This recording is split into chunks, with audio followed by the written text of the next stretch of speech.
Hello friends, welcome to my channel. AP high court notification 2026 విడుదలైపోయింది. మొత్తం 300 పోస్టులు అనేవి ఫిల్ చేస్తున్నారు. ఇందులో మనకి section officers, senior system officer, computer operator, assistant librarian grade 2, stenographer, assistant, examiner, typist, copyist, data entry operator, stenographer and office subordinate మొత్తం 13 రకాల పోస్టులు అయితే ఉన్నాయి. 10th, బిలో 10th, డిగ్రీ క్వాలిఫికేషన్తో ఉన్న వాళ్ళందరూ అప్లై చేసుకోవచ్చు. మీకు పూర్తిగా ఈ నోటిఫికేషన్ గురించి క్లియర్గా చెప్తాను, ఎండ్ వరకు చూడండి. టాపిక్లోకి వెళ్ళే ముందు ఈ వీడియోని లైక్ చేయండి. చూస్తున్నారు, లైక్ చేయకుండానే వెళ్ళిపోతున్నారు. మీ దగ్గర నుంచి నేను కోరుకునేది ఏందండి, ఒక లైక్ మాత్రమే కదా. ఒక లైక్ చేయండి, నాకెంతో మోటివేషన్గా ఉంటుంది, అప్రిషియేషన్ వస్తుంది. ఛానల్ని సబ్స్క్రైబ్ చేసుకోండి, పక్కనే వచ్చే బెల్ సింబల్ని యాక్టివేట్ చేసుకుని పెట్టుకోండి. ఓకే ఫ్రెండ్స్, ఇక్కడ మీరు స్క్రీన్ మీద చూస్తున్నారు high court of Andhra Pradesh, Amaravati. So ఇక్కడ మీరు డేట్ చూడొచ్చు, 23/3/2026 అంటే ఈరోజు నోటిఫికేషన్ రిలీజ్ అయింది. Notification for filling up of various post in the high court of Andhra Pradesh. ఇక్కడ పక్కన క్లిక్ హియర్ కనిపిస్తుంది చూడండి, దీని మీద క్లిక్ చేసి మీ నోటిఫికేషన్ డౌన్లోడ్ చేసుకోవాలి. ఫ్రెండ్స్, నోటిఫికేషన్ అయితే ఈ విధంగా ఉంది. మనకి ముందుగా మీకు ఇంపార్టెంట్ డేట్స్ చెప్తాను, అంటే ఎప్పటి నుంచి అప్లికేషన్ పెట్టుకోవాలి అన్నది. ఈ నెల 30వ తేదీ నుంచి వచ్చే నెల 19వ తేదీ వరకు, అంటే ఏప్రిల్ 19వ తేదీ వరకు మీరు ఆన్లైన్లో అప్లై చేసుకోవచ్చు. aphicourt.government.in ఈ వెబ్సైట్లోకి వచ్చేసి మీరు అప్లికేషన్ అనేది పెట్టుకోవాల్సి ఉంటుందండి. ఓకేనా? So the detailed examination schedule, అంటే ఎగ్జామ్ ఎప్పుడు ఉంటుంది అనేది మనకి వెబ్సైట్లోనే త్వరలో పోస్ట్ చేస్తామనేసి ఇక్కడ మెన్షన్ చేస్తున్నారు. రైట్, ఇప్పుడు మనం వ్యాకెన్సీ పొజిషన్ చూద్దాము. ఇవంటే మనకి carry forward and fresh vacancies అండి, రెండు కలుపుకొని. సెక్షన్ ఆఫీసర్స్ 5 పోస్టులు ఉన్నాయి. జీతం వచ్చేసి 57,100 రూపాయల నుంచి 1,47,760 రూపాయల వరకు మీకు బేసిక్ పే అయితే ఉంటుంది. సీనియర్ సిస్టమ్ ఆఫీసర్ 1 పోస్ట్ ఉంది, 44,570 రూపాయలతో బేసిక్ పే స్టార్ట్ అవుతుంది. Computer operator 31, 40,970. Assistant librarian 1 post ఉంది, 40,970 ఈ పోస్ట్కి కూడా. లైబ్రేరియన్ గ్రేడ్ 2కి సంబంధించి 1 పోస్ట్ ఉంది, 35,570 రూపాయలతో మీకు బేసిక్ పే స్టార్ట్ అవుతుంది. స్టినోగ్రాఫర్ 7 పోస్టులు, 34,580 రూపాయలతో బేసిక్ పే స్టార్ట్ అవుతుంది. నెక్స్ట్ అసిస్టెంట్ 78 పోస్టులు ఉన్నాయి, ఎక్కువ పోస్టులు ఉన్నాయి ఇవి. సో ఈ అసిస్టెంట్కి సంబంధించి 25,220 రూపాయల నుంచి మీకు బేసిక్ పే స్టార్ట్ అయ్యి 80,910 రూపాయల వరకు అయితే వెళ్తుంది. తర్వాత examiner 27, typist 44, copyist 34, data entry operator 50. వీటన్నిటికీ బేసిక్ పే అనేది సేమే అండి. నెక్స్ట్ స్టినోగ్రాఫర్కి సంబంధించి 1 పోస్ట్ ఉంది, దీనికి కూడా సేమే. ఆఫీస్ సబార్డినేట్ వచ్చేసి 20 పోస్టులు ఉన్నాయి, 20,000 రూపాయల నుంచి 61,960 రూపాయల వరకు బేసిక్ పే అయితే వెళ్తుంది. టోటల్గా ఈ 13 వ్యాకెన్సీస్ కలుపుకొని 300 పోస్టులు అనేవి ఫిల్ చేస్తున్నారు. ఇక్కడ మనకి బ్రేకప్ ఆఫ్ వ్యాకెన్సీస్ అయితే ఇచ్చున్నారు, అంటే ఓసీకి ఎన్ని, ఈడబ్ల్యూఎస్కి ఎన్ని అన్నది. ఓసీకి ఓవరాల్గా అన్ని పోస్టులు కలుపుకొని 121, EWS 33, BCA 24, BCB 26, BCC 3, BCD 19, BCE 12. అలాగే ఎస్సీలో గ్రూప్ 1, గ్రూప్ 2, గ్రూప్ 3 ఉన్నాయి కదా, వాటికి సంబంధించి గ్రూప్ 1లో వచ్చేసి 4, గ్రూప్ 2లో 20, గ్రూప్ 3లో 20, ఎస్టీ వచ్చేసి 18. టోటల్గా మనకి 300 పోస్టులు అయితే ఉన్నాయి. ఇక్కడ పీడబ్ల్యూడీకి సంబంధించి కూడా ఉన్నాయి, మీరు చెక్ చేయండి. అలాగే ఇక్కడ మనకి 33.5% ఉమెన్ రిజర్వేషన్ కూడా కల్పిస్తున్నారు. రైట్, ఇక ఈ ఎడ్యుకేషనల్ క్వాలిఫికేషన్ డీటెయిల్స్ చూద్దాం పోస్టుల వారీగా. సెక్షన్ ఆఫీసర్స్కి సంబంధించి లాలో 3 ఇయర్స్ లేదా 5 ఇయర్స్ డిగ్రీ చేసిన వాళ్ళు అప్లై చేసుకోవచ్చు.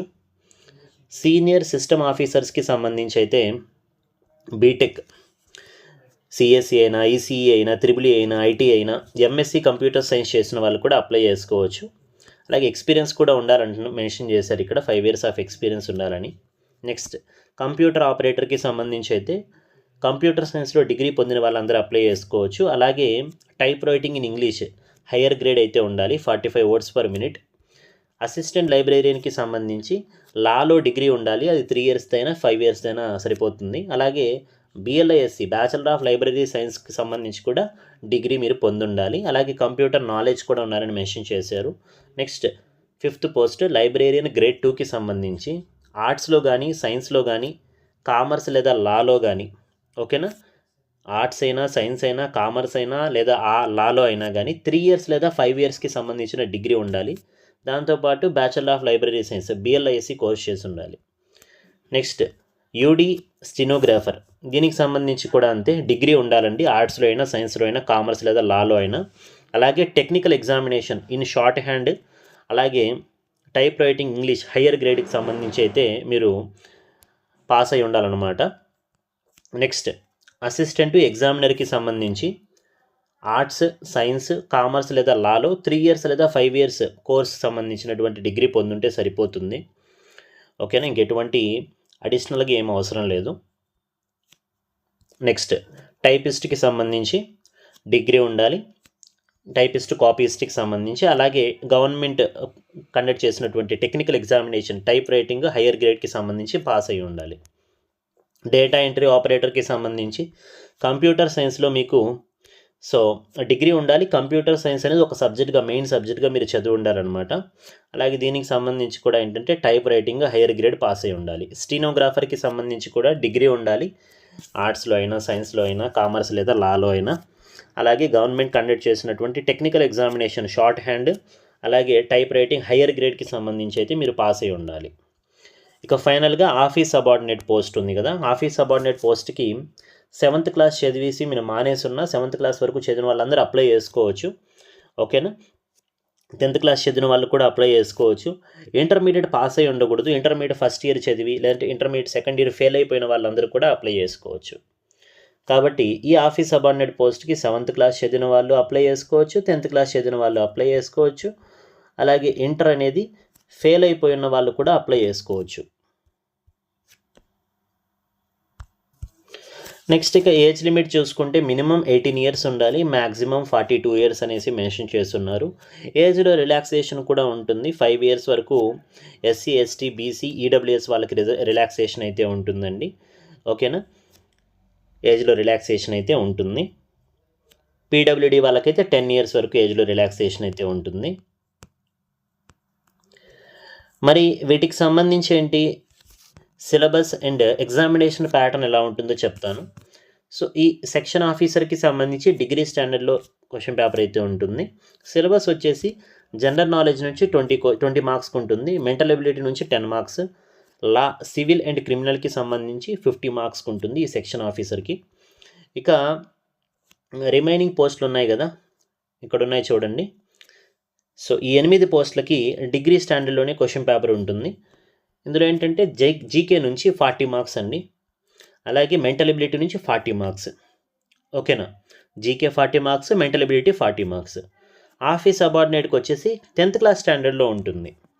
ఏముంటుంది సిలబస్ అంటే ఇదే, జీకే ఉంటుంది 50 మార్క్స్, మెంటల్ ఎబిలిటీ 30 మార్క్స్కి ఉంటుంది. ఇక్కడ వచ్చేసి రెండింటికి 40 ఉంటే ఆఫీస్ సబార్డినేట్కి వచ్చేసి జీకేనే 50 మార్క్స్కి ఉంటుంది, మెంటల్ ఎబిలిటీ 30 మార్క్స్కి ఉంటుంది. లెవెల్ ఇక్కడ మారుతుంది అనమాట. జీకేది 10th స్టాండర్డ్లో అడుగుతారు, ఈ పైన పోస్టులకు వచ్చేసి డిగ్రీ స్థాయిలో మీకు జీకే క్వశ్చన్స్ అయితే రావడం జరుగుతుంది. ఓకేనా, ఈ నోటిఫికేషన్కి తెలంగాణ వాళ్ళకు కూడా అప్లై చేసుకోవచ్చు అండి. He or she a citizen of India అని మెన్షన్ చేస్తున్నారు, కాబట్టి పక్క రాష్ట్రాల వాళ్ళు కూడా అప్లై చేసుకోవచ్చు. ఓకేనా, మరి ఫీజు ఎంత సార్ అంటే మీరు చూసుకుంటే ఓసీ వాళ్ళకి ఈడబ్ల్యూఎస్ వాళ్ళకి బీసీ వాళ్ళకి 800 రూపాయలు పెట్టారు. ఓకేనా, ఇక మిగిలిన వాళ్ళకి 400 రూపాయలు అయితే ఎగ్జామ్ ఫీజు అయితే పెట్టడం జరిగింది.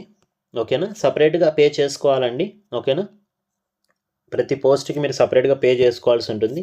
13 రకాల పోస్టులు ఉన్నాయి. 13 పోస్టులకి మీరు అప్లై చేసుకోవాలంటే 13కి సంబంధించినటువంటి అమౌంట్ అనేది కట్టాల్సి ఉంటుంది 800. మిగిలిన వాళ్ళైతే 400 కట్టాల్సి ఉంటుంది. ఇక్కడ మనకి లాస్ట్ పేజ్లో సిలబస్ కూడా ఇచ్చారు, అంటే డీటెయిల్డ్గా ఇచ్చారనమాట. జీకే అంటే ఏ టాపిక్స్ నుంచి అడుగుతాం అనేది చూడండి. నేషనల్ కరెంట్ అఫైర్స్ సెక్షన్ ఆఫీసర్కి సంబంధించి ఎక్కువ మంది వీళ్ళు ఉంటారు కాబట్టి చెప్తాను నేను. చూడండి, జీకేకి సంబంధించి ఈ పోస్టులన్నిటికీ లైబ్రేరియన్స్ అయినా కానీ, data entry operators, assistant, examiner, typist, copyist, data entry operator, stenographer, వీటికి సంబంధించి సిలబస్ చూడండి. జీకే నుంచి national current affairs, international current affairs, Indian history, Indian geography, art and culture of India, Indian polity and governance, Indian economy, basis of micro and macro economics, science in everyday life. Next ఇక mental ability నుంచి sitting arrangement and puzzles, series, verbal and number, relationships, coding, decoding, verbal, numerical analogy, distance, syllogism, logical operations, similarities and dissimilarities. ఇదే syllabus ఉంటుంది మిగిలిన వాటికి సంబంధించి కూడా. ఓకేనా, ఈ ఆఫీస్ సబార్డినేట్కి సంబంధించి పైన ఉన్నదానికి కూడా జీకే అయితే సేమే, మెంటల్ ఎబిలిటీ కూడా సేమే. ఇక ఈ సివిల్ లా అండ్ క్రిమినల్ లాకి సంబంధించి మారుతుంది. కాబట్టి ఇది ఫ్రెండ్స్, ఓవరాల్గా మనకి ఏపీ హైకోర్టు నుంచి 300 పోస్టులకు సంబంధించి డిగ్రీ 10th క్లాస్ లేదా 7th క్లాస్ క్వాలిఫికేషన్తో విడుదలైనటువంటి నోటిఫికేషన్. ఈ నెల 30వ తేదీ నుంచి మీరు అప్లికేషన్ అనేది పెట్టుకోవాల్సి ఉంటుంది. ఈ వీడియో మీకు నచ్చినట్లయితే లైక్ చేసి మీ ఫ్రెండ్స్ కూడా షేర్ చేయండి. ఫస్ట్ టైం ఛానల్ని చూస్తున్న వాళ్ళు సబ్స్క్రైబ్ చేసుకోండి. ప్రతి పోస్టుకి సంబంధించి డీటెయిల్గా ఇంకొక వీడియో చేస్తాను. Thank you.